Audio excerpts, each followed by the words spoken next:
How we doing, everybody? Welcome to another episode of Getting Jiggy With It. I'm Will, and today we're opening up Maul Peak by Pencil First Games. This is a prototype because, of course, we are playing this on the channel to give them a little bit of coverage for their current Kickstarter. We've done Skulk Hollow, we've done Maul Peak, we've already done the gameplay, so if you're watching this, you're just wanting to see what all comes in the box.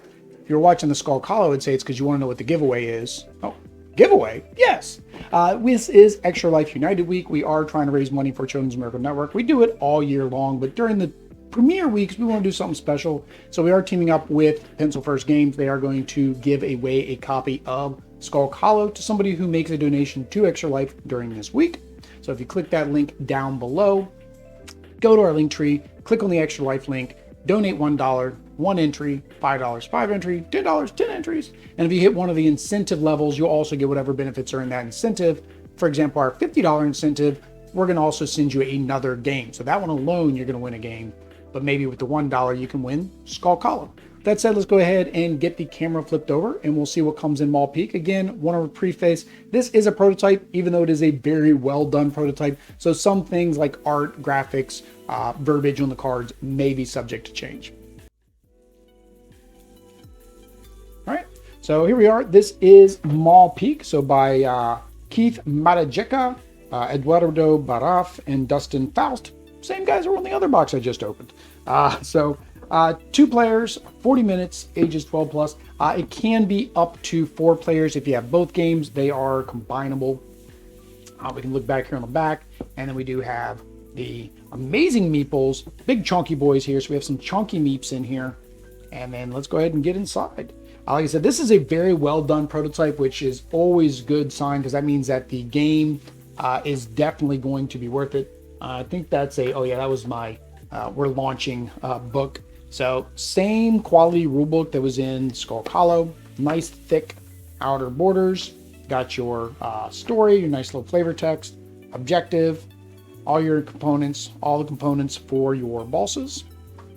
Everything else is just as well done. Your layout, your steps, going over each of your phase, lots of good examples in here.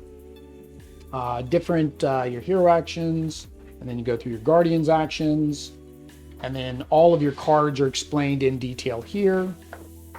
And then let's see here, then you got all of the guardians. We're missing some guardians. There we go. So 1, 2, 3, 4 guardians, and well, the back of the book. Something that I really like, and this is something I mentioned during our gameplay, not that one, that's how to combine the games, is these maps which are telling a story. So this map, of course, is different than the other one because it is after those events when the Guardians came back and woke up. So it kind of shows the events of the world. And then this is day 221. I believe the other journal was day 170 something. So it continues that story.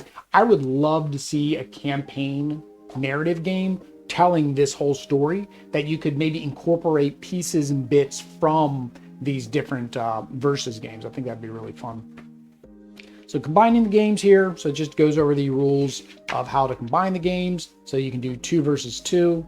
You basically get 2 bosses.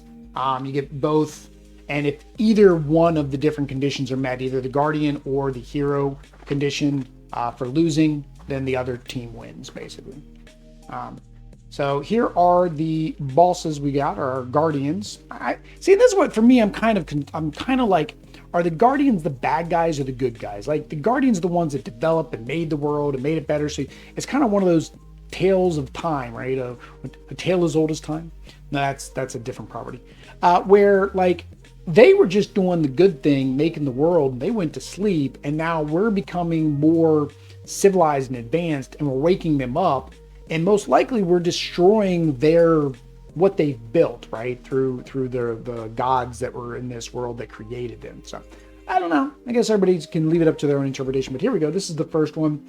Something new, and I don't know if this was in the first game. You have certain areas that cannot be impacted. So like here, you can't use a magical spell on this particular spot. But yeah, you jump up over here, start whacking away, take out all the hearts to win. So that's the spider. Here is the icy hydra dude. Wow. So, okay, so you can't do any leaping from there. So how do you get to the next spot? I'll have to read how do you do that. That is weird. So it's no leap, no leap, no leap. So I don't know how you get up to his head. And these are no magic, so it's not like you can shoot magical spells at him. All right. This one's cool. I like her because she comes with the dog, and it's 2, so it's a party of 2 that you're running around the board. So definitely different mechanics there. And then this is the level 1 boss. This is the one that we played in the stream. The first stream, we will be playing with one of the other bosses because we're going to do a crisscross of the games. Skulk Hollow versus Maul Peak and Maul Peak versus Skulk Hollow.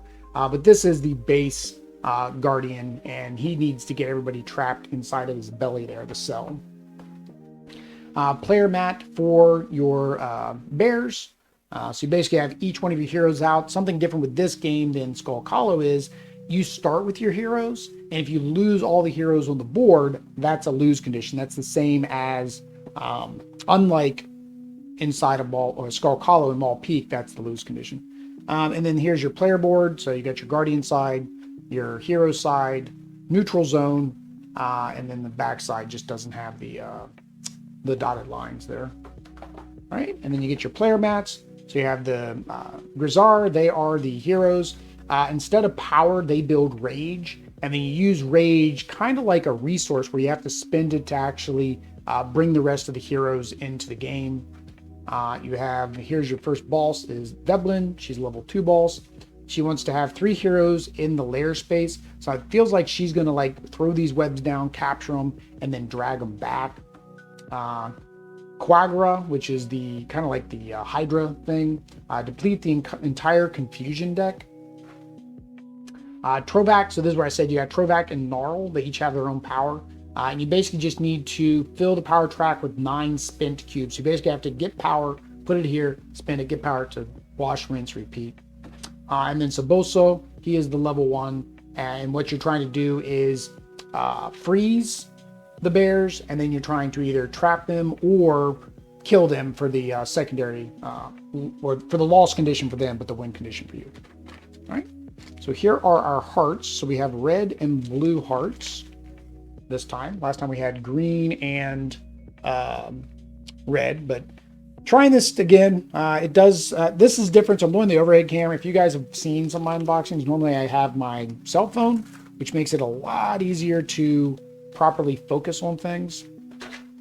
Now I'm going to try the overhead cam, see how that works. You guys let me know if you guys like the overhead cam. These are the little relics that you can use with the expansion, mini expansion, or you can use it for beginner players. So if you have a younger player that's not as familiar, you can go ahead and play that. It gives them some free actions.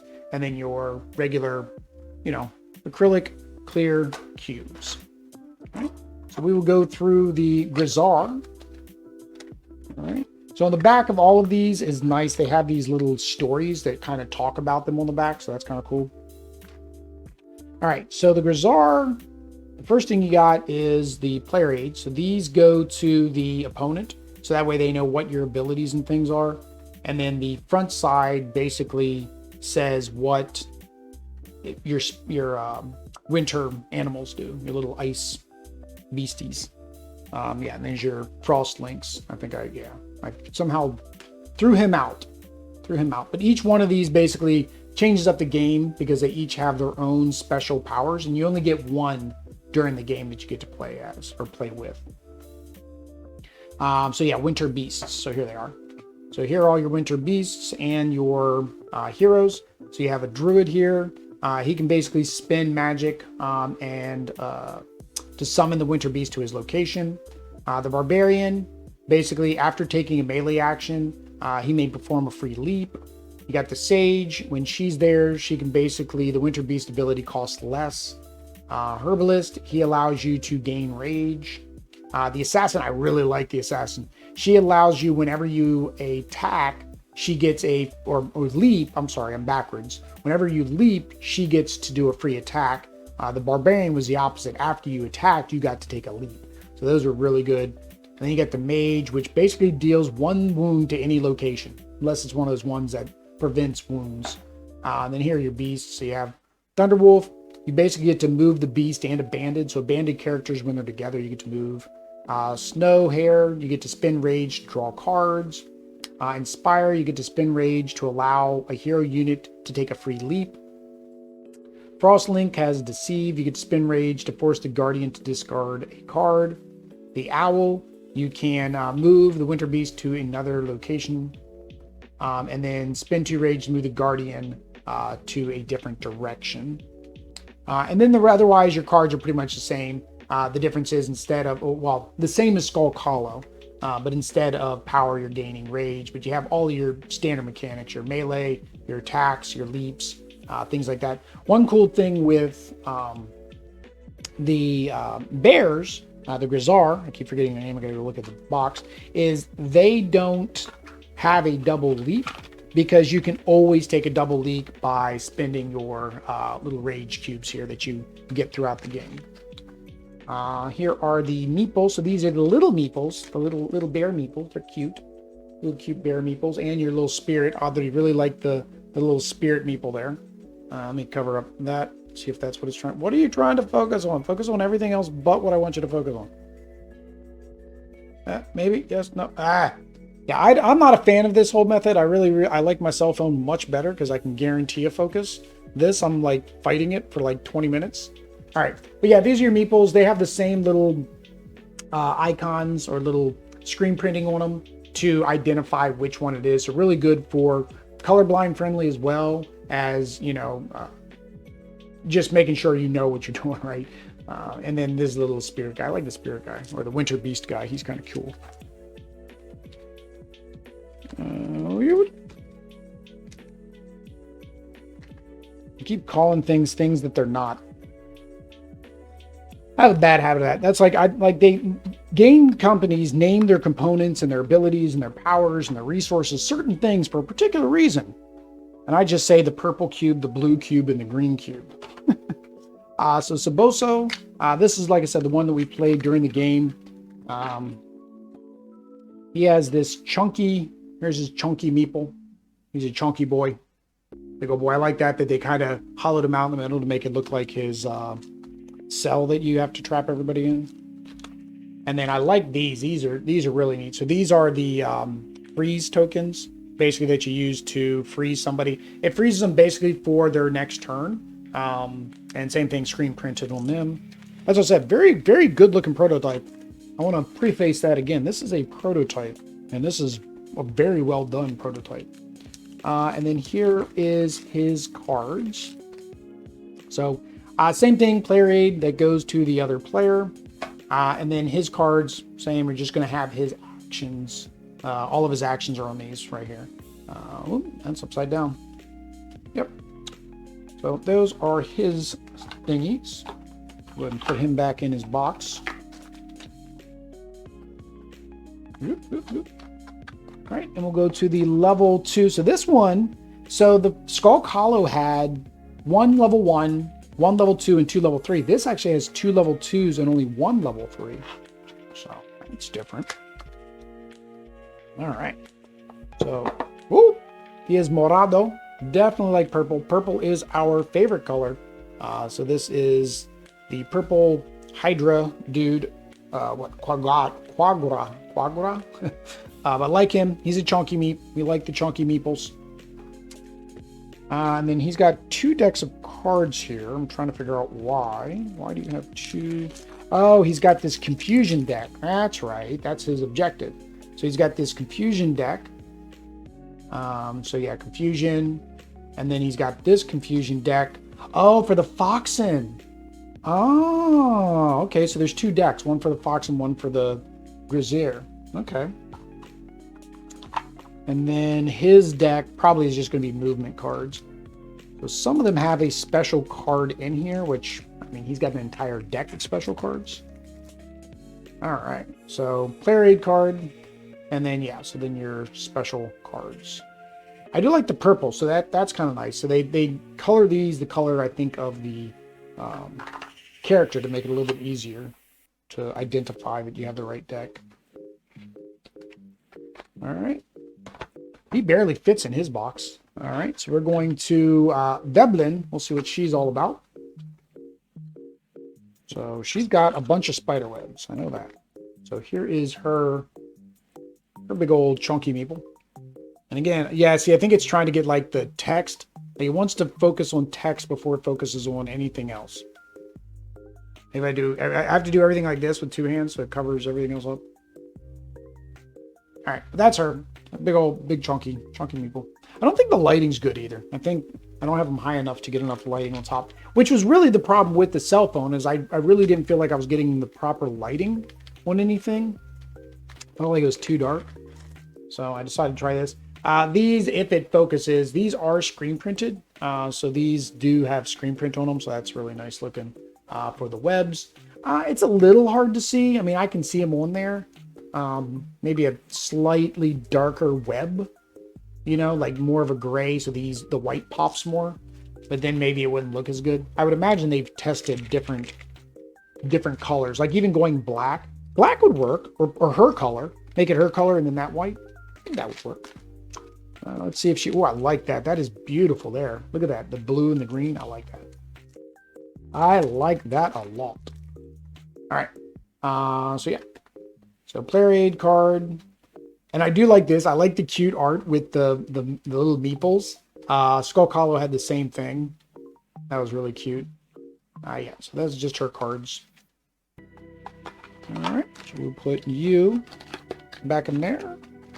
With all of your spider... I think she's got to go in a certain way so her spider webs go back in. Where did I have... Or did it go in a certain way? Oh, yeah. So, I noticed this. I think they're all as wide as their boxes. So, they all kind of fit back in their boxes width-wise, which then makes it easier to put your other stuff in here. All right. And then the last one we have is Trovac and Gnarl. So, we'll see what she is all about with her puppy dogs. I say what she's all about. I don't know why I've said that for the last one too. So there you go. So you get two chunky meeps. So you got her here. Again, probably not focusing as best as we could, but there we go. So she's like this burgundy. He's an orange. I like that. She's got a rules card in here. B rules. So there are different rules. So I wonder if this is like there was a guy in the last one that could fly, he was ground and he was land. So I wonder if that changes. So there is her player aid, cards. Let's all remove cards. And then you have rules A and rules B. Yeah, so there's 2 of them, one for you, one for your opponent. When you play a card with 2 moves, you must use 1 on Trovac, 1 on Gnarl. You cannot use both moves. Use 1 and ignore the other. If you cannot use both. When Guardian enters the same ground space. So yeah, it's just specific rules for the characters. When Guardian receives its last wound, it is exhausted and cannot take actions. Lay its figure down flat, remove any power cubes. When a wound is removed from the exhausted Guardian is revived, stand its figure back upright. Okay. So yeah, definitely some difference with her.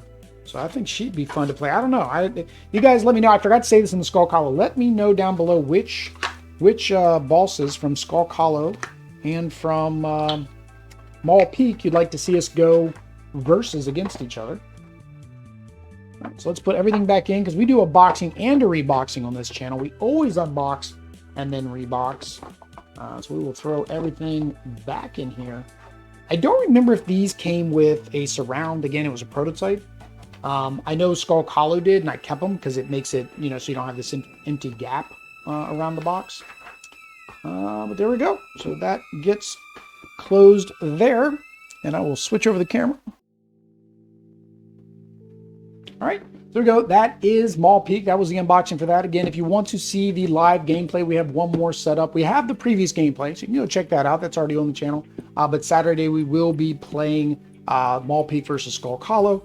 We're going to do probably 2 gameplays. We're going to do one with each against the opposite's Guardian.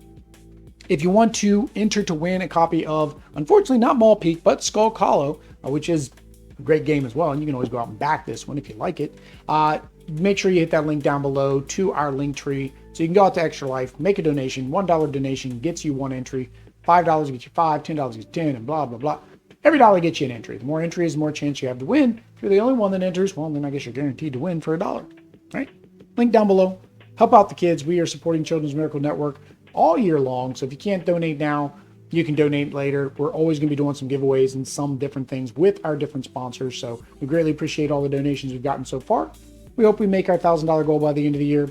If you want to see more content like this, unboxing, live gameplay, random videos that we decided to start doing, make sure you hit that subscribe and bell notification. Until next time, guys. Peace.